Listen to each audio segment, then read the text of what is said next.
Hello. Hello, hello, hello. Okay, cool. If you watched the video before this one, this is filmed literally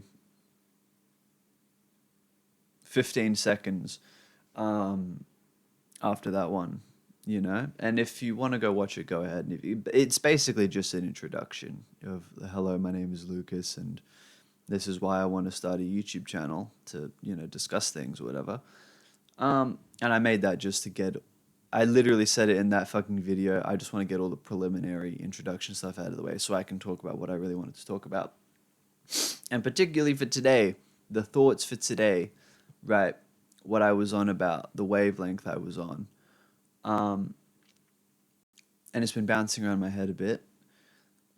Today, I don't know. I kind of, because I went into the city today. It's an hour by train for me, from the suburb I live into the city of Sydney. I like hanging out in the city a lot. It's really cool. There's a lot of stuff. There's a lot of pubs. There's record shops. Newtown has a lot of really good record shops. I didn't go there. I went around the sort of town hall, QVB sort of area. Um, yeah, I went out for today because I had today off and I didn't have any. I wasn't rostered in for work, which was the first time in like probably 6 days, maybe I might be inaccurate, but sometimes some days it feels like some days it feels like I never even leave work. Pardon me, sorry. So some days it feels like I never ever leave work. So it was a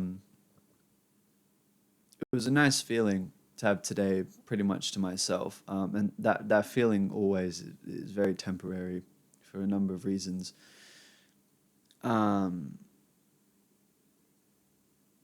And on the train ride home, because I went out, I bought a CD. I found a really cool CD, 60s psychedelic rock album from I think they're called Writing on the Wall. It was a really cool skull. I saw it in the record shop, and I was like, I'd seen it there like weeks and weeks and weeks and weeks constantly, and no one had ever bought it. And I was like, fuck it. I dig psychedelic rock, I like The Doors. I don't know if Led Zeppelin's psychedelic rock, but I like Led Zeppelin. I've been getting into them a lot. I like Pink Floyd. I like a lot of the really old rock. I guess the Beatles are also kind of psychedelic rock, but it feels kind of insulting to psychedelic rock to lump the Beatles in, you know. I dig Jimi Hendrix. I've got a friend who adores Jimi Hendrix and like the Velvet Underground and all that. So he's probably your guy to talk to. I guess I'm your guy to talk to as well. I like the Doors. Anyway, I see you get me talking about music. I'll never shut up. Point is, I found a really cool CD, and then I went to a different record shop and I found a really cool Tool shirt. Um, I like Tool. They're a very very cool band. They're sort of on that psychedelic, very cerebral kind of wavelength. They're very really brainy stuff going on with their music. And so I'd gone out and I'd bought my stuff and I was feeling good in that very consumeristic way. I have new fucking toys to take home and do barely anything with, right? And I was on the train and I was scrolling on Instagram, and I hate doing that. I hate scrolling on Instagram. It makes me feel like a chimpanzee with the button that dispenses a peanut, and you're feeding your brain dopamine when it doesn't really need it. And I found this post from this woman I follow, and she, I love her content, but holy shit, it's something. She oftentimes she'll sit like in her garage, smoke a joint, and then just ramble about like motivational shit and being like, you need to be the one who improves your life, and I know that you can do it, and I want to fucking do it for other people, and I fucking love helping people. And I'm like, yes, let's go. I forget her name. I forget her Instagram username, but I really fuck with her content. And sometimes she just posts random photos of her in really nice clothes, and that's kind of cool too. But if I ever end up in a relationship in the near future, I'll probably have to unfollow her because she posts some kind of risque stuff, and I'm not that kind of. That's not what I use Instagram for.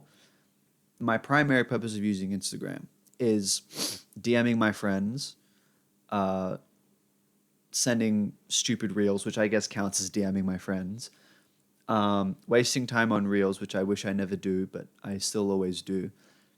Um, and that's kind of it, really. The main purpose is just DMing my friends and then looking at reels, and then anything else I see on there is just kind of a result of the first two, right? If I see content that I really like, it's not really because I was actively looking for it.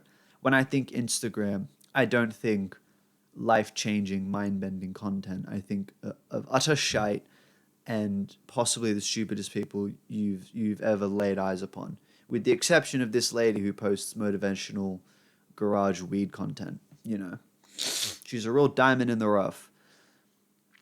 Anyway, so I saw this video of hers, and she was talking about, you know, her life struggles, how she dealt with physical, mental, sexual abuse when she was younger, and she was saying that, you know, your trauma does not define you, and she was saying, you know, I'm 26. I'm not 26. She's 26. She was saying that she was 26 now, and for the first time in her life, or for the first time in such a long time, she felt like she was in control. She felt happy. She'd pulled herself out of such a terrible life circumstance. And it had me, it all hit me at once of like, oh my God, like everyone else is human. And I know that sounds ridiculous, right? And you probably think that I fry my brain with drugs and listen to Pink Floyd and do nothing with my life. And that's not true. But, right, this is the point that I want to get to. The whole 6 minutes and 50 seconds, this is what I wanted to get to. All the preamble was sometimes I earnestly forget that I'm human, and not in the furry kind of way where people are like, oh, I identify more with cats and dogs than with humans. Like, no, like I like cats. I really like cats actually, but I would never sit there and go, yeah, me and Miss Mittens over there, same shit. Like, that's not me. I'm sorry. If that's how you feel, that's how you feel. I'm not on that wavelength, right? But when I say I forget that I'm human sometimes, it's more that I see my friends or my coworkers. I mean, I'm friends with all my coworkers, so I guess just my friends, right? I see my friends and I give them so much mental leeway.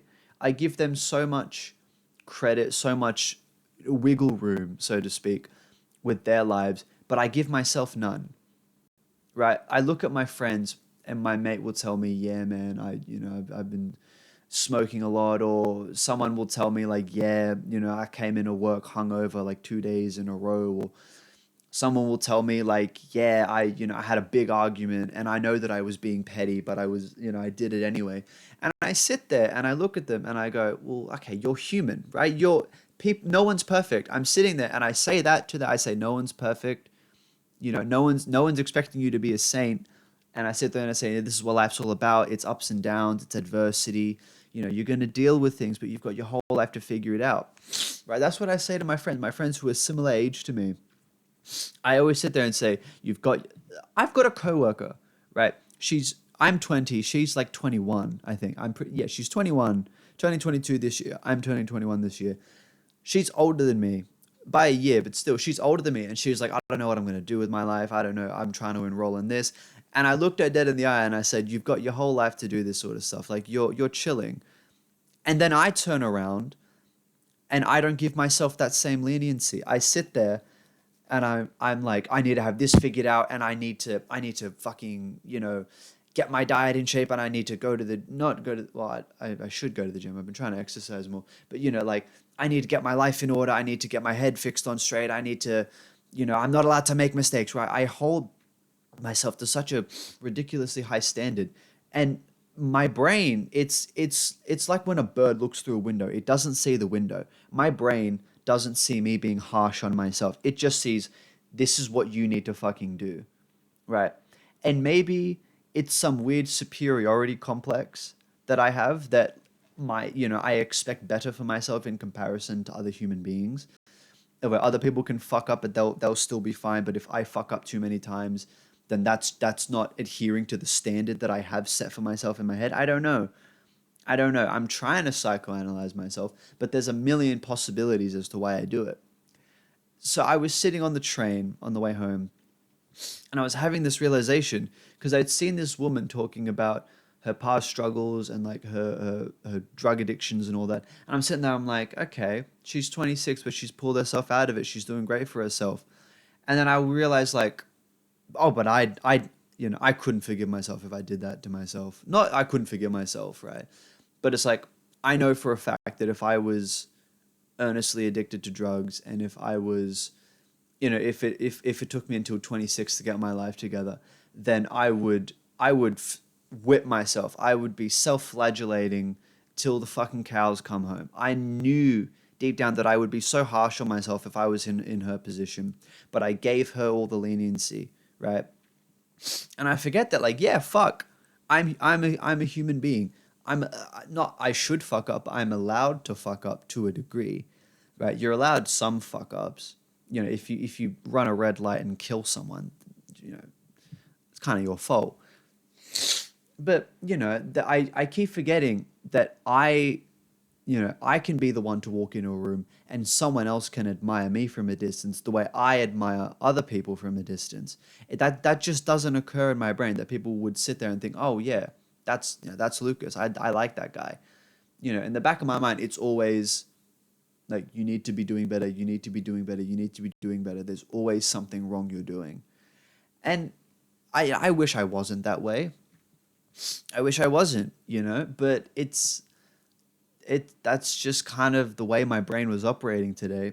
And sometimes it feels like an abusive relationship that I have with my own mind, right? I wake up in the morning and I say, can I please have a good day today? You know how some people you'll see and they'll just have the worst boyfriend ever. And they'll say to them in public, babe, can we please have a good day today? Can we not argue? I feel like that way with my brain, you know, of where I'm up in the morning, or oh, there's a lady doing the same thing as me. She's out in the street, she's recording herself and talking. What a funny world, right? What a hilarious world. I hope she's doing well with her life. Um, God, see, I told you I get sidetracked. I might have attention deficit disorder. Perhaps, maybe, perhaps, maybe. Um, Fuck, what was I saying? Right, my brain is an abusive boyfriend. What a way to put it, right? Sometimes it feels that way. It feels like I'm constantly in this tug of war with my head to sit there and say, can you please just behave for today? Can you please just let me feel like a normal person just for today?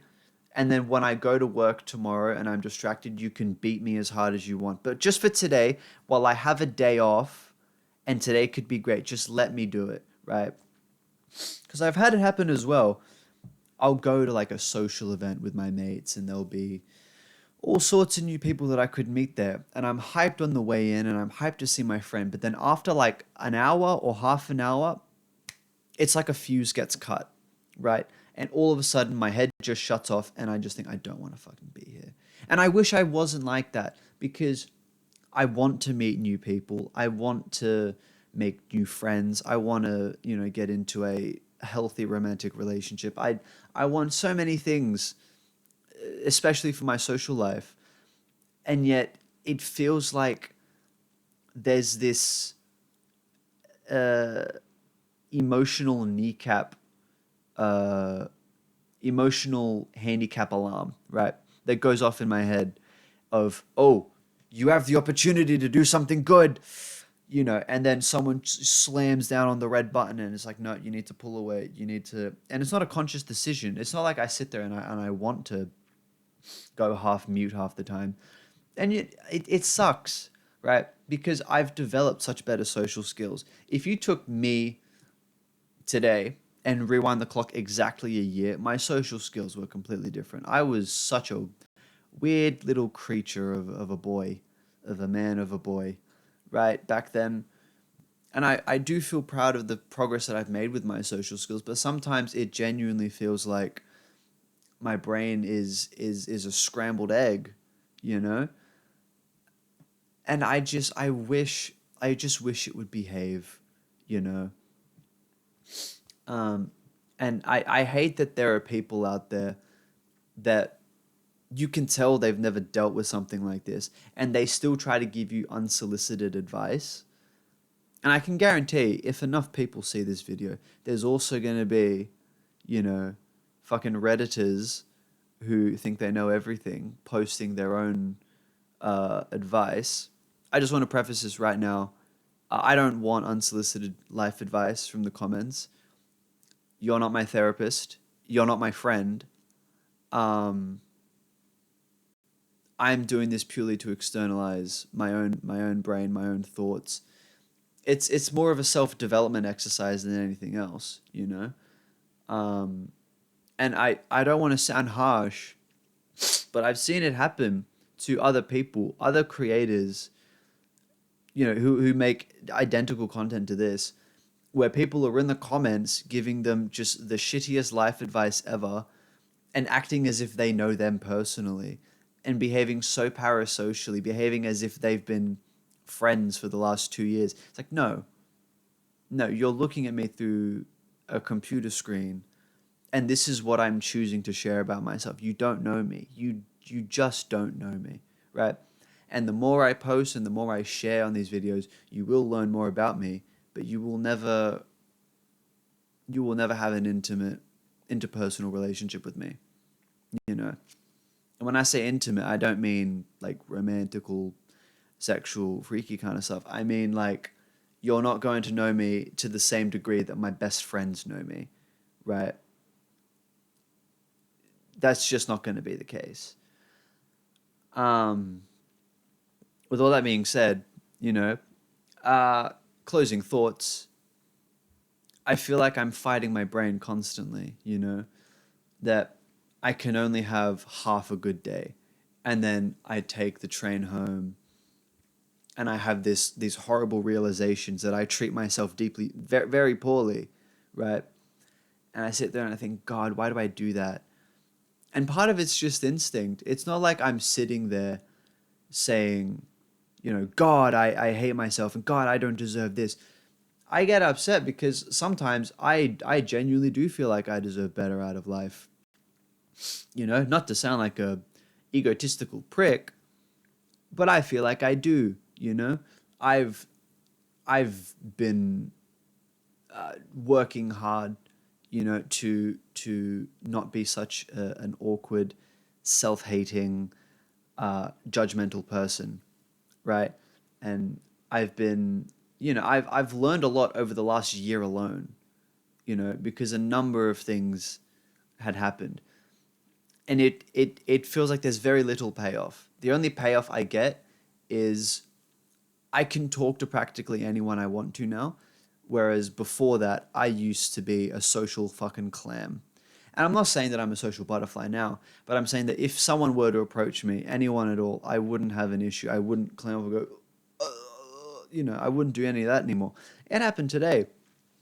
I was at the streetlights, and this little South American woman, she would have been probably in her 70s, and she walks up and she says, "Hey, excuse me." I'm not going to do the voice. That sounds like my grandmother.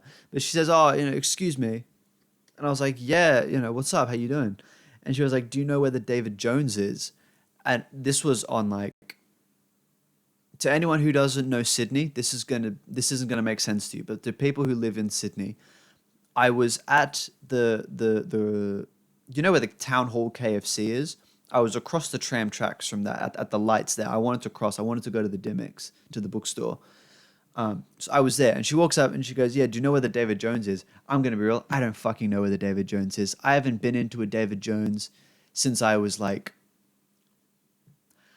probably 17. You know, when I had to buy like a suit for high school formal with my girlfriend at the time. That was probably the last time I went into a David Jones. So we're talking 2 to 3 years ago now.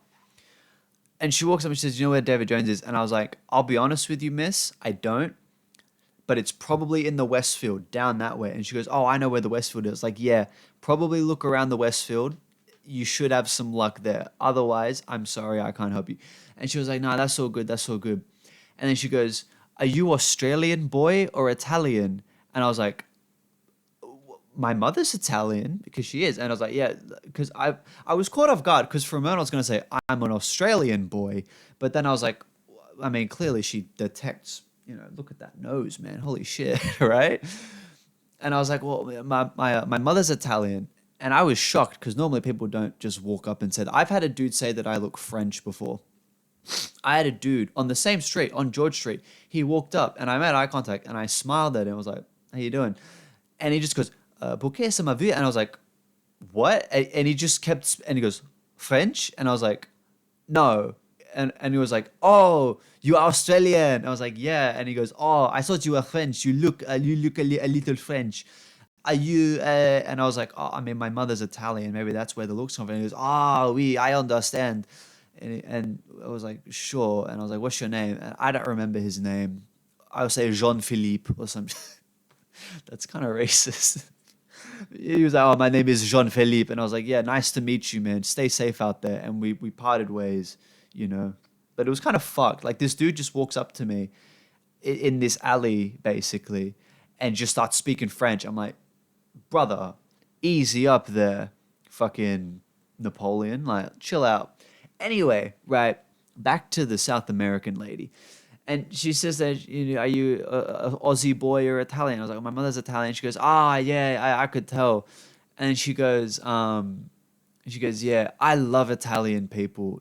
I'm from South America, and we're very similar. I was like, yeah, similar language, similar culture, all that.